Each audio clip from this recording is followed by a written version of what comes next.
Hello everybody, welcome to our channel. Agashi here, where I do dramas, reviews, and movies, anything you guys suggest, and do my unboxing of whatever I have out there that I would like to share and show with you guys. Don't forget to hit subscribe and like. Now let's go ahead and jump into the video. Hello everybody, Agashi here. So today I'm doing the Chinese drama review called Only for Love. I know it's come out to probably like episode like 25 by now already. It's close to ending. It has a total of 36 episodes. It airs on Monday through Wednesday, and then Saturday and Sunday. So far it's like 2 episodes every day, except for like Thursday and Friday or something like that. But I mean, I was able to watch, fully watch like the first 6 episodes. Other than that, I've been like catching up, kind of in between here and there, and honestly getting a lot of the episodes here and there as much as I can. And I actually just want to have it fully finished before I go through everything. Other than that, I'm kind of like skimming through after like episode like 6. But like, we've all been waiting for this drama. I know it's because there's like, I've seen like pictures or all these stuff like that, but like never really like wonder what's gonna happen or when was it coming out. So I had no idea. And then it was supposed to come out on the 31st, and it dropped to the 3rd, and then it dropped to like the 5th. So it kept like pushing back, and it finally came out, and it's like, it's kind of like the hype right now and everything. But gonna go over the cast synopsis and the recap of the 6th episode, and so far what I've watched, and kind of like, I'm sorry but give you guys spoilers, and I'm pretty sure if everybody is like up to date with it, following up, you guys already know what's going on. But yeah, as for our cast, we have Bai Lu playing Shin Shu-yi, and then Wang Hedi playing Xi Yang, and then Wei Xingming playing Yu Yu, and then Xin Yujin playing Qin Shiyu, and then Li Dongxin playing Guang Ji, and then Jin Peiyao playing Bai Rushang, Yin Yao playing Guang Xingsheng, and then Xin Li playing Tang Yi. Tons of people. There's like her co-worker Yulin, Kongyang, their father, which is grandpa, whatever. It just clicked to me. I know I feel so old saying this, but he's the dad in Romance in the Rain, so long ago, from Vicky Zhao, and I forgot his name, Leo something. But yeah, from way back then, Ruby Lin, Alex Su, all of them like that. There's like the ex-boyfriends, there's all these other business people, and all these stuff like that. Tons and tons of people. Well, as for the synopsis, Shen Yu is a hardworking reporter for one of the China's like big leading financial newspaper called Financial Journal or Financial Vision or something like that. She's determined to always land the front page story by pulling every interview she can land to determine the best for her career, until she lands an interview with the most talked about young CEO, Xi Yang. First, he's a business looking into many investments, promising startup firms, and all of that, giving back to the community. A lot of things mixed up, having them to cross paths multiple times. They eventually get to know each other, realize that they're destined to always be intertwined with each other.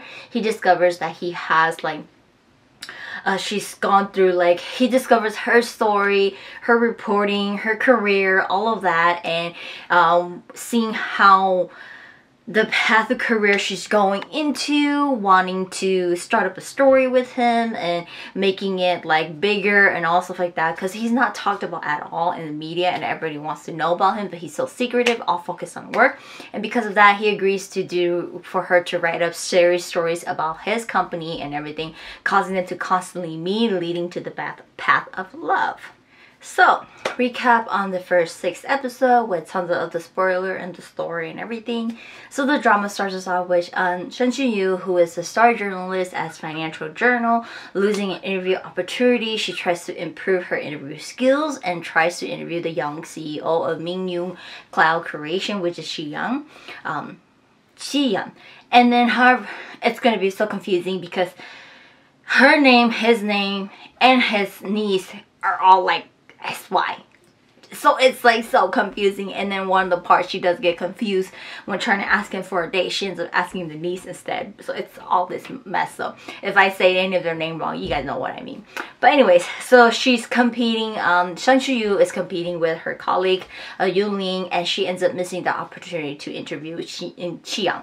So on the other hand, Xiang receives a notification for this exclusive interview from Financial Journal. He believes that the interview should be inspiring conversation and reflection, all stuff like that about his work. So he's not pleased with the journalist, which is the co-worker Yuling, who was recommended to interview him. So instead, he wanted to be interviewed by Zhang Shiyu and her outline interview that she came up with. So the chief editor changed it to make sure that she gets to do it, you know. And so she was disappointed. She was going to go celebrate her boyfriend's birthday with her that day. It's okay because she doesn't get her interview. Got called that they rejected Yuling's interview and they're gonna take her instead. She has the opportunity window to get it done. She goes and tries to, she said, like, you know, it's okay, I'm gonna go interview and I could go to my boyfriend's birthday afterwards. She tries, he ends up looking at his work schedule, got too busy, so he wasn't able to interview her. And so they like she's like trying to do whatever she can to interview him, and just basically calling up his assistant a lot of the time to try to get a slot. She's just trying to get as much as she can to put in her story about him out there, and she has like a week to get it out. So trying to like secure a spot for her and his business, you know. And so we get to see his side of the story of how he does his business. He's always going to like, you know, his other corporation, doing business discussion, company's prior relationship he had, proposing plan, investment, all these things like that for future value, and hoping like, you know, that he can satisfy the other party, and all of things. Everything about him is just business, and he's constantly like, during this first couple episodes, he's like canceling like interviews with Shen Shiyu, and she's like, just like, okay, I just like need to get this done, you know, to get next month's cover story. So she arrives at like their mansion party, hoping to get in a small interview with him, and she ends up getting she meets Professor Yu, who gets he's one of the youngest professor of economics, and we also meet Guanjin too, and all three of them are like friends. Guanjin and she are like cousins. Professor Yu is like their friend, so all three of them are like the young working hot stuff currently right now. Anyways, you know, nighttime falls around. Shan Shiyu, she couldn't get the interview with Shiyang, so she was just kind of like, okay, it's the end of the night, it's porn, I gotta go celebrate my boyfriend's birthday. And he comes to pick her up, not being able to celebrate his birthday. He drops her off. When she gets inside her house, she realized she forgot her cell phone. She tracks it. It's in his car located at the hospital. She takes a taxi to the hospital, learning that he's discovering that he's cheating on her with another woman. So parting ways with her lover, she's just like, you know, like when the boyfriend found out that she figured out that he cheated, she was like, she has like all these scenarios, like she packed up all his things, had all these scenarios, thinking that he was gonna come back and say sorry, you know, let's make up again. But when he came, he immediately suggested they break up because he even though he loved her, he can't handle the current life they have, striving and all these things of her ambitious life she's trying to do, and he just wants to move on. And he found a new lover from a wealthy family, and he doesn't need to put effort in everything versus her. So basically he's after money in a wealthy family, and she doesn't have that. So it made her realize that her boyfriend is like shamelessness or whatever like that. She's just like, I'm done with you, just focus on work. So the next day she goes to work. She's like exhausted from her breakup, exhausted from chasing Shiyan around trying to get an interview, and she's just like, okay, I'm going to determine to get this interview down so that I don't care how busy he is. I'm going, whether it's day or night, evening, I'm going to secure an interview time to just get this done with. She completes her Xiang completes his work ahead of time. She ends up chasing he ended up giving her a time slot during his lunch to interview her. Yulin overhears this, and she takes the opportunity instead to go interview Xiang. When she arrived at the interview, he realized that like, you're not Shan Shiyu, you know? And then Yulin lied that, oh, Shan Shiyu had to go somewhere, so she asked me to fill in for her. Well, he kind of knew everything was going on, so he was just kind of like whatever, going with the flow and everything. Kind of understanding, because he already saw the interview outline before, and he previously saw Yulin's interview outline. So he picked Shan Shiyu's outline instead over Yulin. And then when Yulin came, she stole Shan Shiyu's outline and just changed her name on there. So Xiang knows everything. So he just kind of like went along with the flow, whatever. after Shashiyu learns that her co-worker did that to her, she just like begged him like, can I just ask you a few questions for my interview, because it's different from what she did and I did not send her.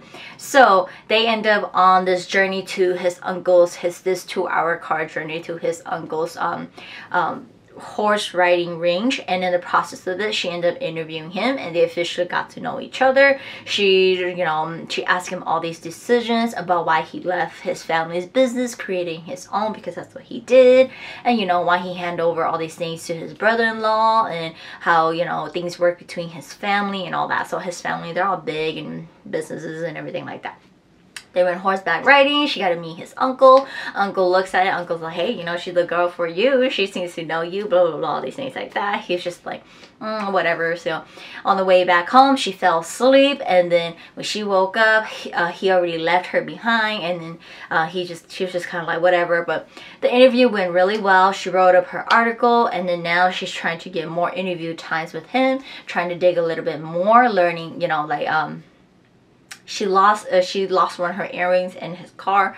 That's a way to get back to meet him, that it's important. So she actually does that, and then causing them to consistently meet, and her putting up lies and all stuff like that to meet him. But he was like agreed to go with it, because obviously we already know he's starting to fall for her. He's starting to like having that sort of company around him, because it's always business around him, but with her he has that company, so he enjoys it. But anyways, his niece Qin Shuyun is now having to go to work. Growing up from a rich family, she doesn't want to work, only wants to spend money, but she ends up working at Financial Journal as an intern and becoming Shan Shuyun's assistant. She hates it, but when she gets blamed and treated bad, Shan Shuyun protected her, teaching her a lot of things, mentoring her. She ends up liking Shan Shuyun. She ends up liking to work, and more she ends up meeting Professor Yu, who she falls in love with, and she's like, oh wow, I really enjoy this, and it actually helped her grow up. So that's her story. And like all more and more other interviews they have, and like constant like him ignoring her.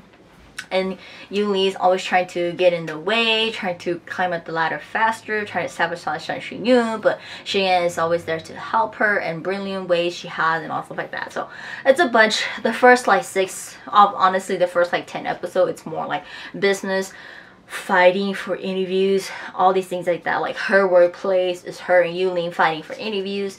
His world is just working, and we obviously get involved with other people. Now that Shuyun meets Professor Yu, she likes him. She goes to attend his economics class in college, gets to know him more, and she comes forward with it that she wants to pursue him. She likes him. We also learn that Qin Shuyun's mom knows Professor Yu and tries to set up blind dates between the two of them, but they have like no interest in each other. They're just kind of like, oh, whatever. And then obviously her friend, I forgot her name, I think it's Roshan. She actually meets Guanjin, and they like each other, but both of them are like, she just wants to have her fun, but at the same time she wants someone to care for her. Like she's looking for someone to care for her. Guojin comes off as, even though he cares for her, he still goes around and fool around too. So she feels that like, I'm just gonna go out there to have my fun, and try to get rid of the fact that, or show to the people that I'm lonely, when she's lonely, and she just wants not a boyfriend, but she wants love. She wants someone to love him. She wants a partner in life. So the two of them, they're kind of like, their relationship is kind of like that, and eventually, I mean, we obviously know things are gonna work out with them, but we have 3 different relationships going on here at the same time, so all that. But more spoiler and everything, they do like end up going to tons Shang Yu and Xiang, they end up going to like tons of other interview, more and more intertwined and involving with each other. But because he's so closed up of his past, so we do learn a little bit about his past, that when he was dating a girl previously, she was an actress, famous person, he was so focused on work, but like he didn't know what he wanted for himself. And she's like, do you even see me in your future? Am I even involved? So because of that, it like caused them to break up, and ever since then he hasn't been able to figure out, or pretty much not let anyone in, not that, but more like he can't figure out if he just wants to dedicate to work or have someone to also love him.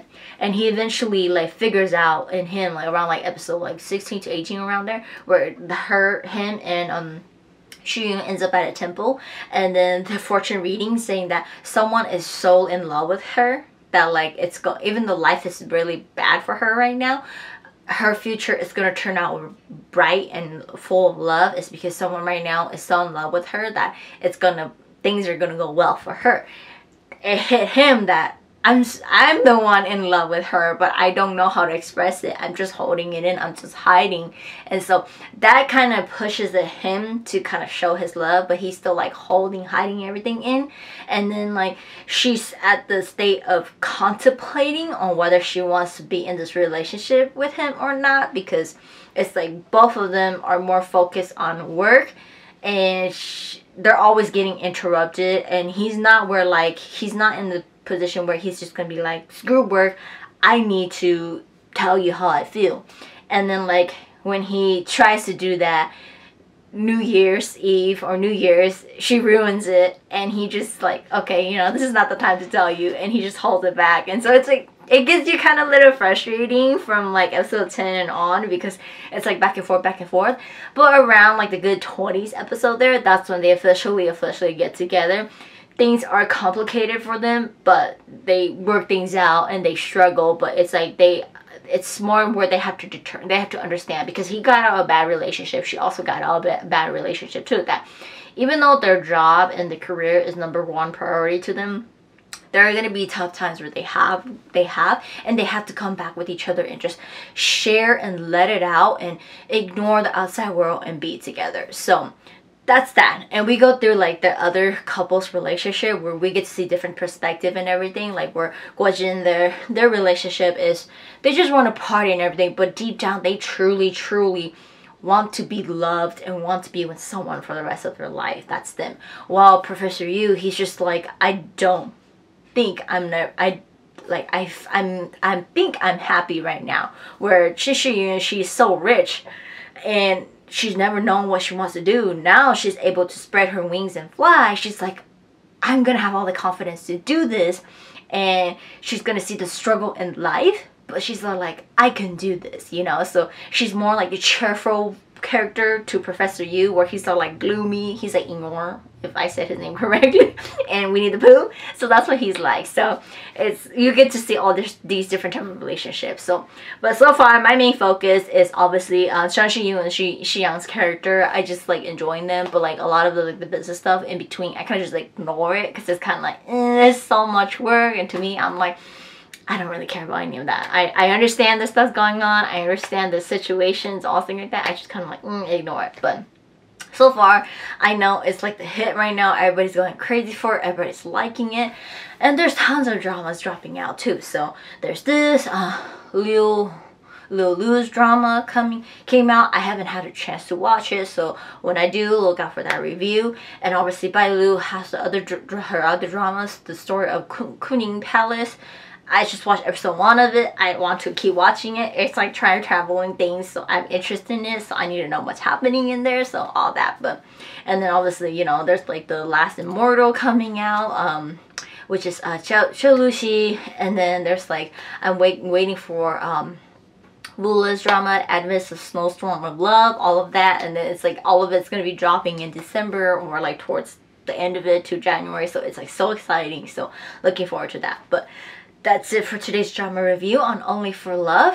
Do check it out if you guys have not. It's already in the 20s episode, halfway. We have about like 10 episodes, 10, 12 episodes left before it ends. So that's that. But that's it for today's drama review, and I'll see you guys next time.